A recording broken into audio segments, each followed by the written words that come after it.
आपल्याला काय वाटतं फ्रँकली सांगा सर आणि याच्यासाठी उपाययोजना आपल्या डोक्यात काय आहेत? नाही, मला असं वाटतं की ही स्थिती होती, पण आता इन्व्हेस्टमेंट यायला लागली आहे. आणि आता मला नावं एकदम लक्षात येत नाहीत, पण मीच स्वतः एमओयू केलेले 7-8 प्रकल्प आहेत, की जे चांगले प्रकल्प कोल्हापूरला आले आहेत.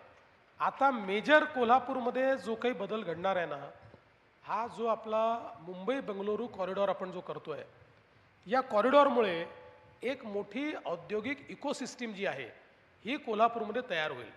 आणि जुनं जे कोल्हापूरचं फाउंड्रीजपासनं जी एक इकोसिस्टीम आपली तयार झालेली आहे, आता ती लिव्हरेज करण्याकरता आपण जर बघितलं तर या ठिकाणी वेगवेगळ्या क्षेत्रातली इन्व्हेस्टमेंट येते.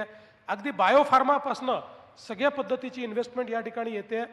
आणि मला हा विश्वास आहे की मुंबई-बंगळुरू कॉरिडॉरमध्ये जे काही आपण इंडस्ट्रियल ॲग्लोमरेशन्स तयार करणार आहोत, टाउनशिप्स तयार करणार आहोत किंवा इंडस्ट्रियल इस्टेट्स तयार करणार आहोत, त्याच्यामधली सर्वात प्रॉमिसिंग इंडस्ट्री ही कोल्हापूरलाच होईल.